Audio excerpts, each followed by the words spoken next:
Welcome back, fight fans, to episode number 200A of the Neutral Corner Boxing Podcast. Episode 200. That's just crazy. That's just blowing my mind right now. This show has been around for several years, and it continues to get bigger and better. And 2020, huge things coming. So anyway, we got a lot to discuss. We're going to get into a big, detailed fight review of Joshua-Ruiz. We're going to start with that, okay? We're going to hit a couple quick news items and then get right into that. And then we'll also check out all of the other fights this weekend. But real quick, before I get into the news and notes, I want to ask you guys to make sure you thumbs up this video if you're watching live on YouTube. And other than that, man, the best thing you could do for me to help me out is spread the word about the podcast, spread the word about the show, the channel. If you're listening on iTunes, Spreaker, SoundCloud, iHeartRadio, Spotify, wherever it is, we're on all the damn, I can't even name all of them now, all the apps that have, that stream podcasts. Man, just give us a thumbs up, give us a like, give us a review. Those ratings and reviews are huge. They really, really help me out. So make sure you do that and spread the word, okay, guys? And I've been asking you guys for the last week or so, get over to iTunes, because I know I can see the analytics. There's thousands of you downloading the show on iTunes and listening every week, and we've only got 152 reviews. That don't work. So we need to up the reviews on iTunes. So please do that. That is your fee for this episode, guys.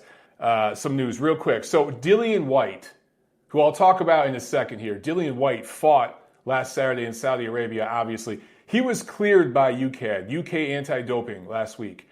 I just feel bad for this guy because for 6 months, basically, he didn't know where his career was, man. He didn't know what would be going on. And you guys remember there was the whole thing with the B sample. I'm not going to get into all the details and rehash all that for a million times. But anyway, UKAD released a statement last week, days before his fight, saying that it was an isolated contamination incident, whatever the hell that means. And they talked about the fact that he had been tested. There were samples collected days before and days after the sample that came back with trace elements of a banned substance. So anyway, UKAD, who I'm not a huge fan of, you guys know I'm not a huge fan of USADA. I like VADA. I think they're the way to go and the only way to go. And so far, we haven't had any incidents like this with them. Does VADA do everything perfect? No, but they are the best, clearly the best anti-doping authority in the world. Anyway, okay, so let's get right into this review. And again, there's a lot of stuff we're going to review from last weekend, but we're going to start with the big fight. I'm not going to make you guys wait because everybody's talking about this. It's what you guys are here for. Anthony Joshua scores a unanimous decision win over Andy Ruiz Jr., reclaims his IBF, WBO, WBA heavyweight titles. And guess what? Guess what, people? The loss made him better. The loss to Andy Ruiz on June 1st actually made Anthony Joshua a better fighter. Get this. A loss made a guy better. So many people overrate losses and just go crazy with undefeated records, this, that, the other. It don't matter. I respect a guy for taking a tough L and coming back from the brink like that more than a guy not fighting the best consistently to keep an undefeated record. And most boxing historians, boxing writers feel the same way. But there's a changing of the guards somewhat. And there are some media factions that have agendas and just don't tell the truth about stuff like that. Anyway, so this was in Diriyah. I think it's Diriyah, Saudi Arabia. I was saying Diriyah last week, or Diriyah. I've heard it pronounced several ways on the broadcast Saturday, but Diriyah, I don't know, Saudi Arabia. And that caused some controversy. You know what I'm saying? There were some people that didn't like it being over there. I understand that, but for what it's worth, Eddie Hearn said that he's going back over there next year. They're planning two events over there next year. But Anthony Joshua is now 23-1 with 21 knockouts. So he's been taken to 12-round distance twice, right? By pretty good fighters. Not great fighters, but pretty good fighters. And Andy Ruiz takes his second loss as a professional. I'll say this. Here's some observations just off the top of my head, okay? You can tell a lot about a fighter by the way that they react and respond after a loss. You go back to June 1st. Anthony Joshua takes the L to Andy Ruiz. Humble in defeat. He immediately says, I want a rematch, because there was a rematch clause in the contract. Doesn't really blame anything. He doesn't say, oh, I was injured. And you guys have all heard the rumors that he was injured in camp before that fight. Oh, I wasn't 100%. Oh, he's a last-minute guy. Really didn't give a bunch of excuses. Just kind of took the L and got to work. Him and his team, his trainer, got to work. And guess what? They lost 10 pounds of muscle that he didn't need. 10 pounds of muscle that was holding him back over the last 6 months, while Andy Ruiz put on 15 pounds of flab. I do find it interesting that all the people after the weigh-in Friday, remember I did a live video Friday giving my reaction to the weigh-in, and I took some shit for it, of course, because I told the truth. And there are a lot of people out there, though, again, some of them with agendas, not all, but some of them with agendas saying Andy Ruiz had weights in his pocket. Oh, that sombrero weighed 15 pounds. Oh, the timing of the weigh-in threw his weight off. Guys, he weighed 15 pounds heavier than he was on June 1st. He looked visibly fatter. He did. And the night of the fight, his father, I saw an interview where his father actually said that Andy came into the ring in the 290s. They did another weigh-in somewhere, and that's what I've heard, that he was over 290 in the ring that night. So he was big. Big. Okay, big dude. And that to me shows, you look at the way AJ, again, going back to the way he responded in that loss, June 1st, and you got to look at the way Andy Ruiz responded after this loss. Now, this I want to preface by saying I don't want to make this the beat up on Andy Ruiz episode. Don't want to do that. Andy Ruiz deserves respect. He knocked AJ out fair and square June 1st and became the heavyweight champion of the world. However, if you're going to talk about the good, you got to talk about the bad. Seconds, minutes after taking this dominant loss to Anthony Joshua, and in my opinion, losing a 12-round to Joshua, and in my opinion, losing a 12-round shutout basically means you're being outclassed. That's a worse loss than getting caught with a punch, not being able to recover, and losing by knockout. Getting outclassed over 12 rounds, and that's what we saw Saturday. That's a much harder L to take. That's a much harder L to come back from. Everybody gets dropped, knocked out. These things happen. You can come back from that. But coming back from a 12-round shutout, that's tough. That's real tough. Minutes after that loss, Andy Ruiz jumped in during Anthony Joshua's post-fight interview with the network. I think it was with Sky. I can't remember if it was the Sky Sports Network interview or the DAZN interview. But anyway, he dove in and said, I want the third fight. I want the rubber match. Okay, SSB is saying it was Sky. Yeah, so it was the Sky Sports interview. He jumps in and says, I want the third fight. I want the third fight.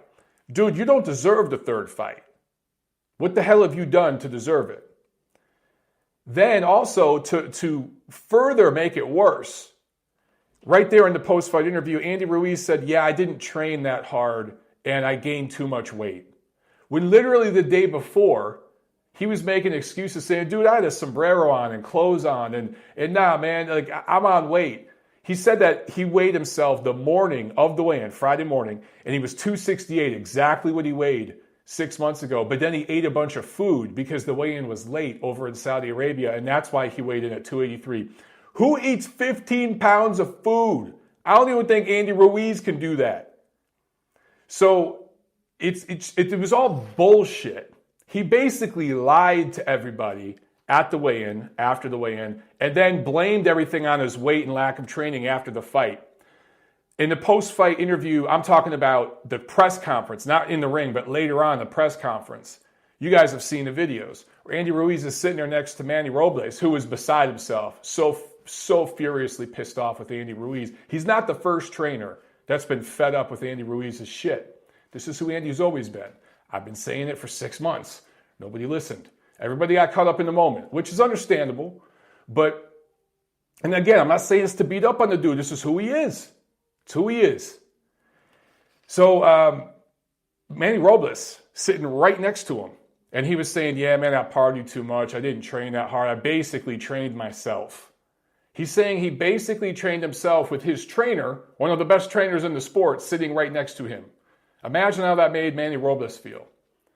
He basically was embarrassed by Andy Ruiz sitting right next to him. Not a good look. So look at the way AJ handled himself in defeat. Look at the way Andy handled himself in defeat. Two very, very different ways. One guy got humble and got busy fixing shit. Remember when AJ stayed with McCracken, the same trainer? He didn't change trainers. He didn't change teams. I remember there was a bunch of YouTube videos from these guys saying, oh man, that's a mistake. He's messed up in the head. He can't handle it. He was seeing a sports psychologist and he's soft. And where are all these guys now? You made your money. You made your money off your clickbait bullshit videos that spit nonsense in, I don't want to say educate fans. They miseducate fans. You create a bunch of ignorant fans with this bullshit, and now you're gone and spinning a new narrative. Now it's about something else. Now it's conspiracy theories that Andy Ruiz was told to take this L so they could set up a third fight. Get the fuck out of here. You people have lost your damn minds. What happened in this rematch was what should have happened in the first fight. All we saw Saturday night didn't surprise me none. All we saw was both guys fighting to their potential, who they really are. Anthony Joshua is the premier heavyweight in the division right now.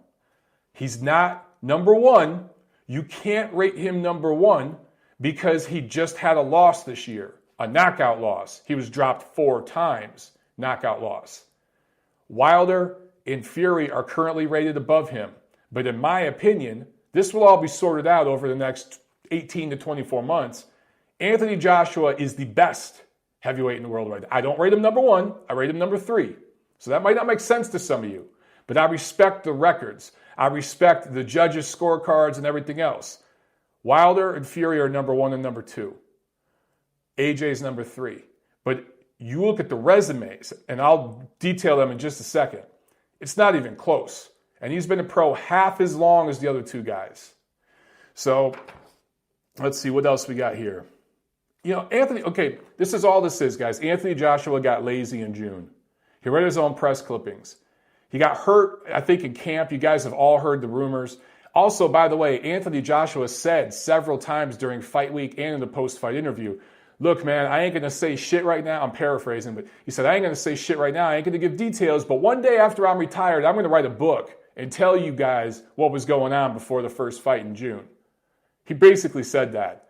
That was not a 100% version of Anthony Joshua that showed up in the ring June 1st against Andy Ruiz. No excuses, and he didn't make any.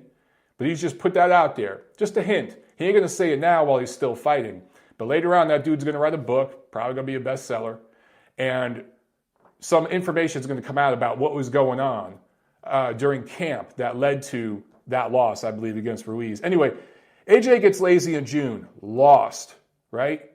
Comes back 6 months later when everybody was doubting this dude. There were I won't say everybody, but so many people doubting him. And even the people that picked him to win, most of them thought it was going to be like 115, 113, like this close fight where he has to get off the deck. He basically shut out Andy Ruiz. I scored at 119, 109 live. I gave 1 round to Ruiz. There were 2 swing rounds. The most you could give Andy Ruiz is 2 rounds. What I found hilarious is that there were members of the press, they got to justify that credential, I guess, that were actually giving Ruiz 4 rounds, even 5 rounds. These people should not be scoring fights. Yet they have high-profile positions where they're getting paid full-time. It's crazy. But what Anthony Joshua did, coming back the way he did, beating the guy that humbled him in such embarrassing fashion, right? It's the hardest thing to do in boxing. It truly is the hardest. It might be the hardest thing to do in sports. Because there's no teammates. There's nobody out there. Like when you play football, man, you're on a field with teammates. Basketball, same thing. You know what I mean? In boxing, it's just you. Super chat pledge from Max Kuckerman. I love that name. Thank you very much for the super chat. He says, why was Anthony Joshua fighting scared? I appreciate the super chat pledge, Max Kuckerman, but I completely disagree with you that he was fighting scared. I think he was fighting tactically a brilliant fight. People are calling it a masterclass performance. I don't know if I'd call it exactly a masterclass. I guess you could. but he was doing it against a guy who's not an elite level fighter. Yeah, I'm going to say that about Andy Ruiz. Right now, he's a top 10 heavyweight, not top 5. But a year or two from now, Andy Ruiz is not going to be in the top 10. He's just not. He's not that level. He's a good, quality, decent fighter. He is. Fast hands. But he's very inconsistent in the gym. Mentally, gets lazy. And his feet don't move very fast. He has zero head movement. He could get undershots when he's in shape. But you could tag that dude with a jab all night long. He'll dip to his side to avoid right hands. He will do that. But, yeah. Anyway. So Max Kuckerman, again, thank you for the super chat. I just don't know if I agree with the fact that your opinion that AJ was fighting scared. But I wanted to talk about coming back from the loss. I wanted to get back to that. Guys, I was thinking about this. And I tweeted about this for those of you who follow me. Again, I'm going to go back to Vladimir Klitschko. And the reason why I'm going to bring Vladimir Klitschko up here isn't just because he was the last great heavyweight, but Anthony Joshua brought his name up several times during fight week. And then even after the fight in the post-fight press conference, he was asked, is this win over Ruiz your best moment ever? And he goes, no, the best moment's when I beat Klitschko. This is number 2. And he talked about Vlad all week, and Vladimir actually called him and gave him advice, and they talked about, what he needed to do to prepare for Ruiz because Klitschko's been there. Klitschko lost against overmatched opponents that he should have blown away. He was able to come back from that. And guys, I think people don't understand. Vladimir Klitschko without losing. And during that time, during those 11 years that he did not lose, he unified 3 of the 4 major titles, 4 or 5 if you include the IBO, 4 of the 5, but just 3 of the 4 major ones, the Ring Magazine Championship, the Lineal Championship, and he was the second longest consecutive reigning champion, I think, in the history of boxing behind Joe Louis. He 11 years without a loss, fighting the best opposition available that's willing to fight because several guys avoided him, right? Don King, Al Heyman in the WBC were not going to do business with Vladimir Klitschko once Vitali retired. Does anyone think that Vladimir wouldn't have beat Berman Stavern or Chris Arreola, who fought for the vacant WBC title? He would have destroyed both of those guys. And then the young Deontay Wilder, when he got that title and defended it for 3-4 years against nobody, he wasn't going to fight Klitschko either. Klitschko was the guy. And I just bring that up because he lost. And he lost in embarrassing fashion. He was beat by guys that he was much better than. He came back. He won. Before him, it was Lennox Lewis who did that. He didn't reign as long as Vladimir, but Lennox Lewis came back. He shouldn't have lost to Oliver McCall. He shouldn't have lost to Hasim Rahman. And he was knocked spark out by those guys, right? The 10 count. He wasn't just dropped multiple times the way AJ was against Ruiz and then the ref kind of waved it off. The way Vladimir was against Corey Sanders or Lamont Brewster. No, he was out. Hasim Rahman one-hitter quittered him. He came back and one-hitter quittered Rahman, right? So these guys have done this in the past and they've gone on to become dominant heavyweight champions and champions that are going to be regarded better and better as the years pass. Anthony Joshua, he's far away from doing that. I don't want to jump the gun here, but he took a huge step toward doing that Saturday night against Andy Ruiz. It is very, very difficult to not lose in boxing, particularly in a heavyweight division, when one punch can change it all. But you guys got to remember, man, all the politics, all the shadiness, all the behind-the-scenes nastiness, that increases as the weight increases as well.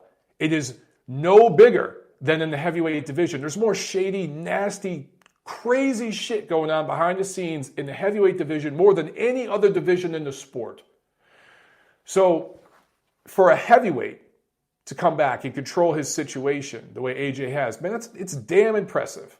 It's just very, very impressive. And people forget he's still, in his career, still fairly young. He's still got several years to go. And I want to talk about that.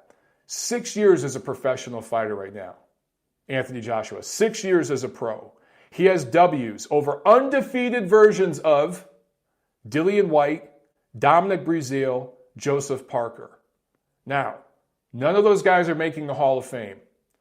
But two of them are arguably top 5 heavyweights right now. We know Dillian Whyte's a top 5 heavyweight. Parker's right on the bubble. I think Parker's the 5th best heavyweight in the world right now, personally. But some of you guys might see him as 6, 7, somewhere in there. Anyway, 2 top 10 guys, 1 top 5 guy. Undefeated, took their O's, okay? Plus the win against Vladimir. Wins over Alexander Povetkin, top 10 guy.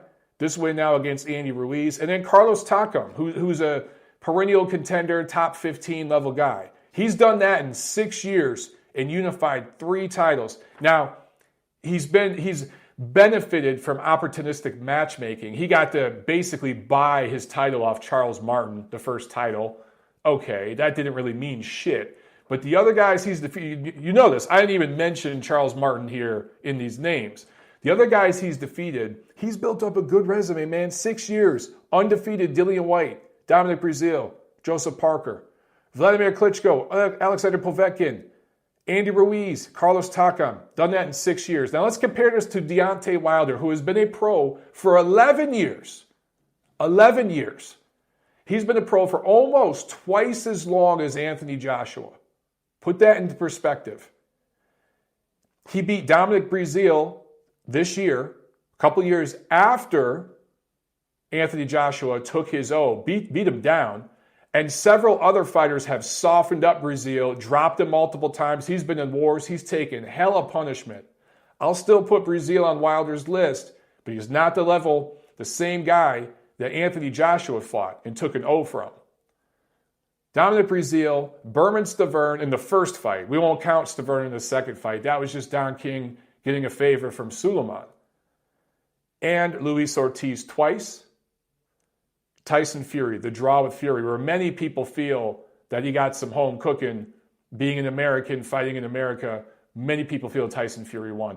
So that's what Wilder's done in 11 years. Never unified any titles, just has the WBC, where his manager, advisor, has a very, very comfortable relationship with WBC management. That goes back a long way. They basically took the mantle from Don King with the WBC. Dominic Breazeale, Berman Stavern, Luis Ortiz twice, a draw with Tyson Fury. Now, speaking of Fury, he's also been a pro for 11 years. Twice as long, basically, as Anthony Joshua. His record's even shittier, in a way, than Wilder's. But it depends on, let me just say. He did beat an undefeated Derek Chisora. That W has aged pretty well for Tyson Fury. That's probably his second best win. An undefeated Derek Chisora. No one's calling Derek Chisora a top 10 heavyweight or anything like that, but he's a good perennial contender, and on any given night, he can knock someone out. He's got that power, right? So he's basically on par with like a Carlos Takam level guy, right around there, okay? Dominic Breazeale, maybe like that. And so Fury beat him when he was undefeated. That's a good quality win. He has the win against Vladimir Klitschko when he was the champ. That's a great win. Wasn't a 100% version of Vladimir that went in the ring that night. There were some similarities to when AJ went in against Ruiz with the stuff behind the scenes, but still, that's a great win. That's the best win in the division right now anybody has. I've been over the fact that Tyson Fury took performance-enhancing drugs. He was caught. He got away with it. He blamed it on eating wild boar, and UCAD batted an eye and said, pay us some money. You're good. Here's your license. Whatever. There's an asterisk next to that win, in my opinion, but officially it goes down in the books as a win. And then many people feel he beat Deontay Wilder. Many people feel Tyson Fury beat Deontay Wilder. He got dropped twice. It is what it is. So again, guys, I'm looking at Wilder and Fury's resumes and I have to add them together for their resume to come close to equaling what Joshua's done in half the time. I'm not saying this because I get some money from Eddie Hearn and Matchroom for saying this. I'm just telling you guys what the reality is. One dude's been around half as long and he's done twice as much. That matters. That matters a lot more than him taking a loss early this year. Who gives a shit? He came back and he avenged the loss. What do you want? One guy, Fury, was out for 2.5 years. It was a 2-time popper with banned substances. The other guy, Deontay Wilder, fought nobody for the first basically 40 fights of his career. You're mad at AJ because he took a loss. I understand a loss matters. It does matter. Okay, and that's why I don't rate him number 1 right now. I rate him number 3 by default. But I'm telling you right now, he's got a better resume than Wilder and Fury. He just does. So there's a 3-headed monster in the heavyweight division right now. It's those 3 guys. However you want to rank them in whatever order, I don't give a shit. But the bottom line is those are the 3 guys, and then there's everybody else. Top 3 is pretty much universally recognized. It's the same 3 guys. 4 through 10 in the heavyweight division, flip a coin. There's levels, but, these 3 guys are at a different level than everybody else. I'll say this also about Anthony Joshua. The lessons he learned from that tough win over a faded Vladimir Klitschko, where he got dropped and had to come back and finally knocked out Vlad, and the loss and then recovery win against Andy Ruiz, those lessons are going to serve him well later on in his career. And if fights with Deontay Wilder and Tyson Fury ever happen, those lessons are going to serve him well in those situations. And we'll see how this whole thing plays out. Now, AJ's never going to have the best chin, right? We've seen, we still don't know for sure if Deontay Wilder has a granite chin. He's been hurt by several guys who are not even top 10 heavyweights. We've seen Tyson Fury dropped by a cruiserweight, and he was dropped twice by Wilder, okay? So I don't think any of these guys has a granite chin. But technically, AJ is the only one of the 3 that's been stopped. So I get, if you want to rate his chin number 3, okay. I don't know if I believe that necessarily, but we'll find out. We'll find out in due time. When you fight better fighters, number 1, you're going to get hit more. And number 2, you're going to get hurt more because you're fighting better fighters. That's how this thing works.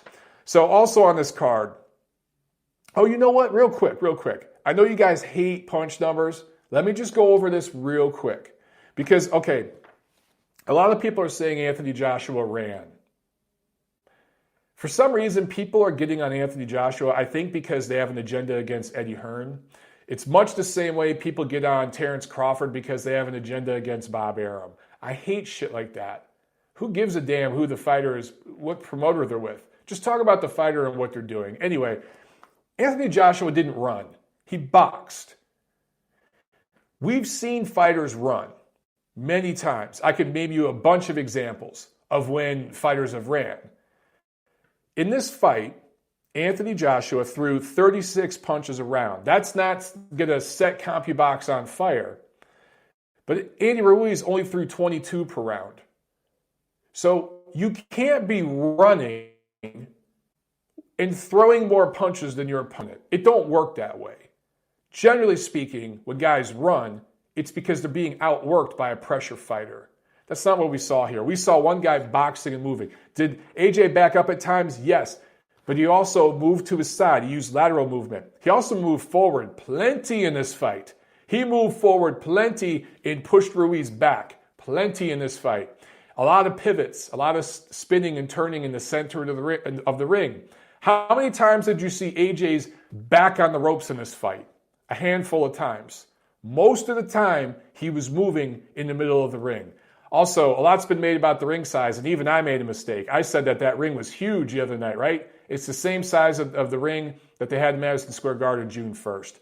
But Anthony Joshua lands 107 out of 373 punches for 29%. Ruiz lands 60 out of 267 punches for 23%. What did I tell you guys in the key to victory last week? Andy Ruiz had to go for broke early. He had to strike lightning in a bottle again and hurt AJ early and get his respect. He didn't do that. He sat there in the middle of the ring plotting and let AJ dictate the pace. Why? Because he didn't want to get knocked out because he knew his stamina wasn't there. Ruiz landed just 23 jabs. When you're a shorter guy and you're trying to work your way in, you got to throw more jabs. He landed 23 jabs. AJ landed 65. Joshua landed 41% of his power punches. Punch numbers are not gospel, but they do give you indications as to what took place in a fight. And those punch numbers do. And they indicate to me that while Joshua, again, didn't throw 500-600 punches and set CompuBox, numbers on fire, he did do more than Ruiz in every single round. Again, there was one or two close swing type rounds, but if you had it 120, 108 AJ, that's not a crazy scorecard. It's not. So people saying that he ran, the punch numbers don't indicate that, and the action in the fight did not indicate that. And what I saw, particularly in the second half of the fight, and I talked about this in my live fight party video, and thanks to all you guys who watched that. It was awesome. We had a great time. But Andy Ruiz in the second half of the fight was not throwing any punches when he was on the outside or in mid-range. None. He would only throw punches when they got inside in a clinch. And you throw slapping, cupping punches to the side or back of AJ's head or his lower back. That's all he did. He stopped punching from the outside. You know why? Because he was about to get knocked out. Because when he was on the outside, some of those right hands were landing from AJ, and they were hurting Andy Ruiz. And he knew if he, at that point, because he had no steam on his punches, in the 8th, 9th, 10th, 11th, 12th round, if he punched from the outside and missed or got parried and countered, he probably was going to get stopped. I'm telling you guys, as somebody who's been in the ring a couple hundred rounds of sparring myself, but more than that, I've seen thousands of rounds of fights, sparring amateurs, up close, on TV, all of it. And I could tell body language. Andy Ruiz, watch the fight again. He stops punching from the outside and mid-range late in that fight because he knew he could get knocked out. He didn't believe in himself. And he was trying to just go the distance. I'm telling you right now. Also on this card, Alexander Povetkin and Michael Hunter had a draw over 12 rounds. This was a WBA heavyweight eliminator, so what happens now? I don't know. I guess they have to do it again. Who knows? It's the WBA. I will say this, man. Michael Hunter, I thought he eked it out. I had it like 115, 113. I thought he eked this fight. I thought he did a little bit more than Povetkin, but Povetkin, I'll give it to him. He did finish strong. He was huffing and puffing. He was tired, but he bit down, and he really, really tried to even the scorecards up. So I was cool with the draw. I was very, very okay with the draw. But for Michael Hunter, a former cruiserweight, to come up and be drawing with a top 10 crafty heavyweight like Alexander Povetkin, it shows me that he's a player at heavyweight. Do I see him winning a title or anything? No. But he's going to provide good fights for us over the next few years in the heavyweight division and be a borderline top 10 guy. You could absolutely put Michael Hunter in the top 10 right now based off this draw with Povetkin. Povetkin's probably number 7, number 8 in the world in the division right now. And Michael Hunter just had a draw with him. And he just beat Sergey Kuzmin earlier, who was an undefeated guy. Not great, maybe a top 20 level guy or whatever, but he beat him. Close fight, but he beat him. Or actually, that wasn't that close. He dropped Kuzmin. So I think, look, Michael Hunter's a top 10. Bottom part of the top 10 heavyweight. Let me ask you guys this. Who wins between Michael Hunter and Andy Ruiz right now? I might lean towards Michael Hunter by close decision. All things being fair in the cards. I might lean towards Michael Hunter. Seriously. Gail Falkenthal says Hunter looked a lot better than Whyte. Oh yeah, we'll talk about that one in a second. Although I'd like Hunter to lose a little bit of that gut. A little bit of that gut. He's looking a little pudgy. Everyone on this card except for Joshua looked a little pudgy. There was something, I get it's heavyweights, but damn guys, clean it up a little bit. But Usyk's win. Yeah, I'm going to go here again. I know, I'm going to annoy some of you. But Usyk's win 2 years ago against Michael Hunter is aging very well. I just got to put it out there again. Dillian Whyte, unanimous decision win over Mariusz Wach. 97-93 twice, 98-93. Dillian Whyte was 271 pounds for this fight, and that was on Friday. His fat ass was probably 280 on fight night. He was 259 for Oscar Rivas in July. Sorry, but basically what I saw here was a better version of Andy Ruiz. A fat guy who can fight, but needs to get in better shape. If Dillian Whyte wants to be taken seriously, look, when Dillian Whyte is in the 250s, he's a top 5 heavyweight and he's a challenge for anybody in the division. Anybody. or the three, I should say the big three. But when he lets himself go in between fights, dude, you got to be consistent. If you want to be taken seriously, you got to be consistent. Now, I feel bad for him because UCAD really screwed him this year because he had a fight lined up with Deontay Wilder. But man, stay in shape. Stay the course, my man. Stay the course. I like Dillian Whyte a lot. And, again, he got screwed this year. But stay in shape. Even if you're getting screwed, stay in the gym, stay in shape, bro, because you never know when that phone's going to ring, and you got to be ready. Filip Hrgovic, KO3 win over Eric Molina. I was a little disappointed in Eric Molina's performance. He kept bending over. A lot of punches were landing on the back of his head, but he was causing it. He was leaning over. So I thought the ref could have warned Hrgovic a few times and give him at least one really stern warning. Like, bro, I'm going to take a point. You keep doing this shit. Because some of them did look purposeful. They didn't look accidental. But Molina just, SSB28 says Molina came for that paycheck. I concur. That's basically what I saw. Okay, so also on Saturday, Top Rank in Zanfer from Puebla, Mexico on ESPN+. Not a very strong card. Not a very strong card, but they kept a couple guys busy. It was okay. Some of the undercard fights were good. Emanuel Navarrete scores a TKO 4 win over a churro delivery boy, defends his WBO junior featherweight title once more. I want to see him fight one of the top guys in the division next year. I like Navarrete a lot, but I like that he stayed busy. If you're staying, I think he fought 4 times this year, so no complaints about his level of opponent. If you're fighting 4 times a year, sometimes you're going to fight a churro delivery boy, but I want to see him against one of the other champions in 2020. Jerwin Ancajas, TKO 6 over a Chilean, I don't know, banana delivery boy. I don't know. That's just, okay. Miguel Gonzalez is probably better than Francisco Horta, but still not the level of opponent you want to see Ancajas fight. In my opinion, he's had a lackluster reign in his 3 years as IBF junior bantamweight champion. This is the 8th defense of his title. I like that again. He's staying busy. He's getting defenses, but I want to see Ancajas unified titles next year too. Also, PBC on Showtime from Barclays Center. Fight of the night, the Japanese fighter, Ryosuke Iwasa, the taller, longer fighter than Marlon Tapilis, the Filipino fighter, scores a TKO 11 win to grab the vacant IBF interim. Not only is this an interim title, it's a vacant interim title. Jesus Christ, how many words for a title can you have? The vacant interim IBF 122-pound title. Holy shit, that's a mouthful. Scores were 95-94 and 97-92 at the time of the stoppage. Tapilis was knocked down in the 3rd and 11th round. Chris Eubank Jr., TKO 2 win over Matvey Korobov. So I feel bad because this was the fight I was really excited about. It sucks, but these things happen in sports, man. Matvey Korobov won the first round. It was winning the second round, the few seconds that there was, and blew out his shoulder. So he blew out his shoulder and could not continue. And because it was due to injury, TKO win for Chris Eubank Jr. automatically. That's the rules there in New York. And he wins, Eubank does, the vacant WBA interim middleweight title. Another vacant interim title. Awesome. And then in the main event, Jermall Charlo, TKO 7 win over an Irish midget. I'm just joking, Dennis Hogan.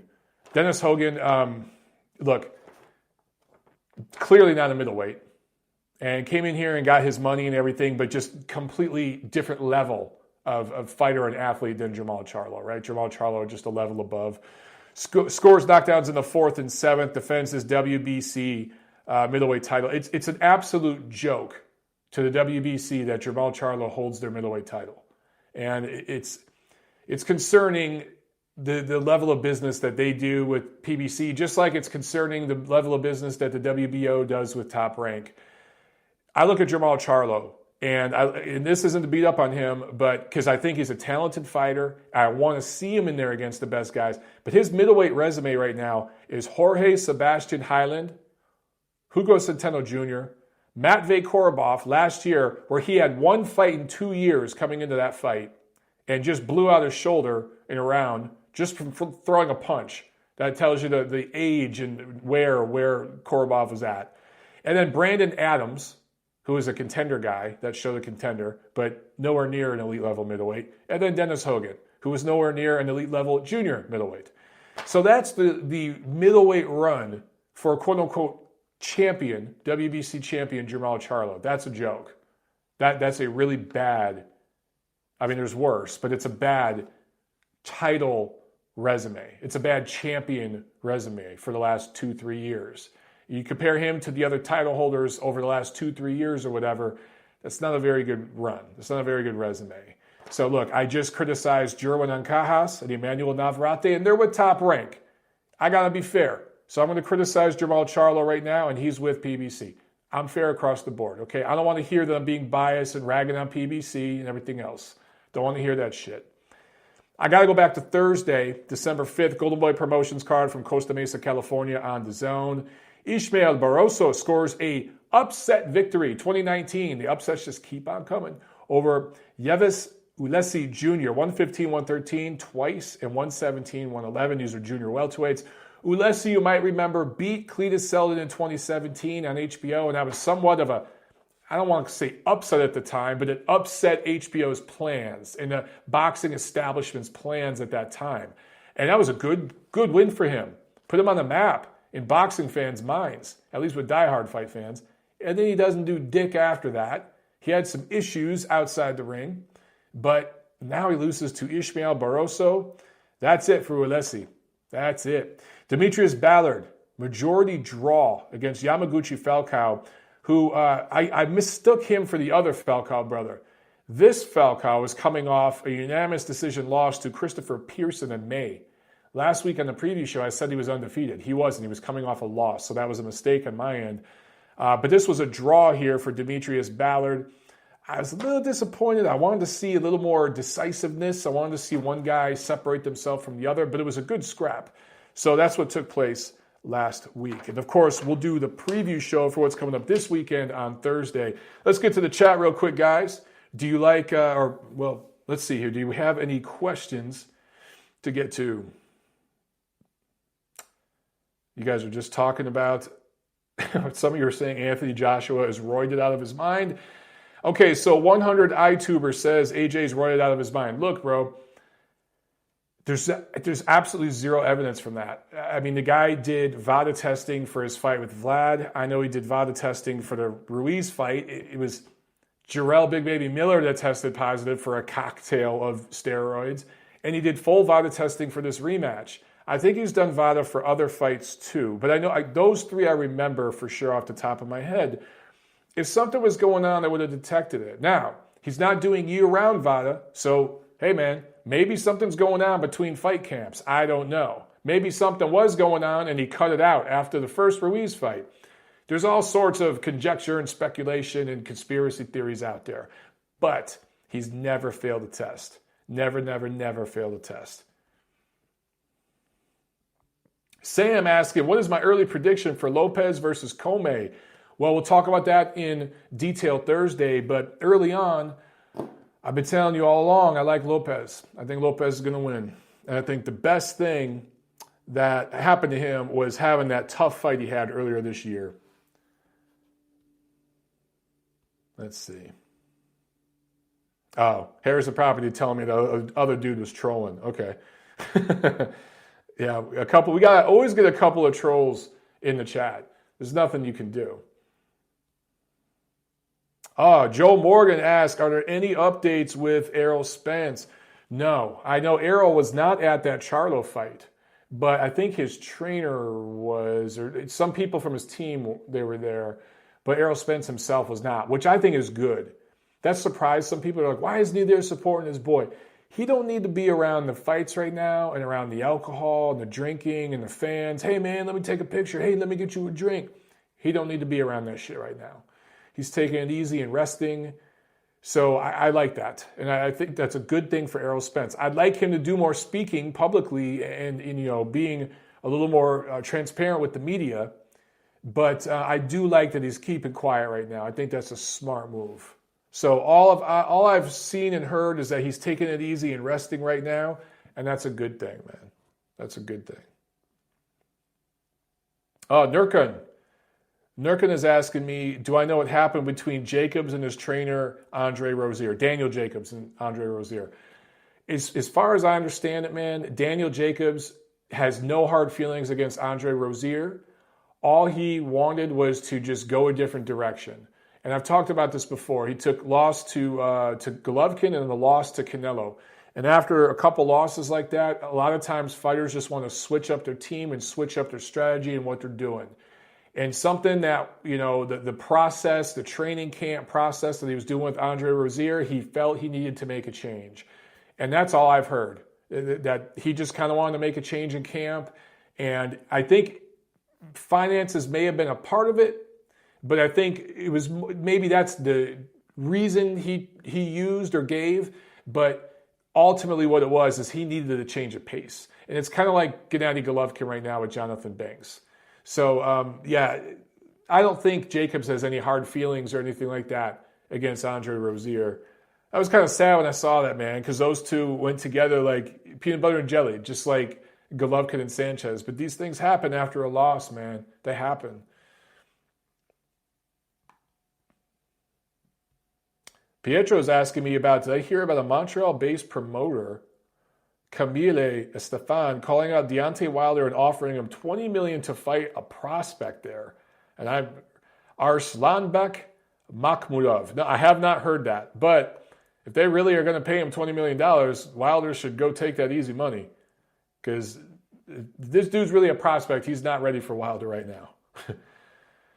DS Kennels 210 asks, will Saudi Arabia become a major player for boxing events in the future? According to Eddie Hearn, yes. According to Eddie Hearn, yes. We're going to see. Apparently, he's planning 2 shows there next year. So they're going to go back because, man, they're getting paid. Everything's funny when you're making money. Again, I don't love it, but I'm not going to sit here and protest and say, I'm not watching because of the human rights. I'm not going to interject politics into it and be a hypocrite about it.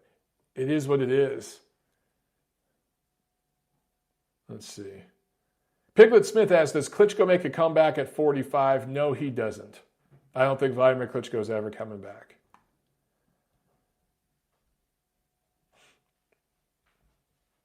BB Buteman asks, Mike, how important do you think a trainer is? I think in boxing it's very important. And it's not just the trainer himself, the relationship between the fighter and the trainer, but it's also the trainer's team and the atmosphere at the gym, the process that they go through in the camp. So that whole scene can create a fighter and make them better. I think right now, like the Reynosos, right? Eddie Reynoso working with Canelo Alvarez. And then recently, I think they brought on Ryan Garcia, and I believe they brought on Oscar Valdez, I believe. Or maybe I'm mixing it up with someone else. But you bring in a few guys like that working together. It's just like the Charlos work with Spence, right? You got, I think Irizlandi Lara works down there in Houston. Regis Prograis was down there for a while. When you got a group of guys around you like that, man, that creates like a team. And when you get that team atmosphere going, that's a big deal. And that's what I think Golovkin and Abel Sanchez had going there for a while in Big Bear. Other guys that were training there that were average level fighters were getting above average level results just being around that. So the trainer, the gym, the atmosphere, all that's very important. Look at Jamel Herring. Jamel Herring moved over to Top Rank from PBC. And by the way, he said he has no beef with PBC. It just, they didn't have the same vision for him. It just didn't work out what they wanted to do with him. Top Rank had a much better vision and knew how to use and market a guy like him. But he got with Bomac, Bud Crawford's team, but not just Bomac, the trainer, and in that gym there, but he's working with their nutrition person, their strength and conditioning person. He went from 135 to 130, in his prime years. He's in his 30s, lost weight and won the title, and is looking better than he's ever looked. So sometimes it's not just the trainer, it's the whole team. It's the whole team. You know what I mean? It's very important in boxing. Very, very rarely do you have a guy like, I would say, Andre Ward. He was with Virgil Hunter all those years. Virgil Hunter is a decent trainer, but I think he's vastly overrated. I think Andre Ward made Virgil Hunter, not the other way around. Andre Ward was just special. Now, they had a connection, the two of them, and chemistry, and it worked for them. But I get a feeling that Andre Ward could have went into any gym, the wild card with Freddie Roach, or he could have went up to Oxnard and worked with Garcia, anybody, and he was going to be a special fighter because he was just a special fighter. Gideon P says, Abel Sanchez has always been overrated to me. Look, a lot of people say that. You're not the only person who says that. But, when I look at Abel Sanchez, I just look at the track record, dude. And Abel actually keeps the numbers with this stuff. But their winning percentage in that gym, I want to say, is over 90%. It's some crazy number like that. Or maybe that's in title fights. It's like 90%.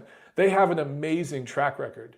Abel Sanchez and the fighters he's trained while he's trained them. So you can't argue with the results, dude. Abel Sanchez gets results. Piglet Smith asking, who has the best chin in the division? I assume you're asking about the heavyweight division. I don't know, man. Maybe Joseph Parker. Maybe Andy Ruiz. He's shown a really good chin. He's been dropped, but he's shown a really good chin. Maybe it's one of the top three guys that we just don't know yet. We need to see a little more from them. Anyway, all right, guys, we've been going here for over 50 minutes. Tune in Thursday. We'll preview what's coming up this week. Sorry for the technical difficulties earlier. Sometimes it just feels like the first 5 minutes or so, there's tech difficulties, then it irons out, and then everything's cool. So anyway, guys, I appreciate you for watching. Be sure to thumbs up the video, share it, get it out there, and go and give likes, ratings, reviews on all my links. That helps me out so much. All right, guys, thank you very much. I'll see you at the fights.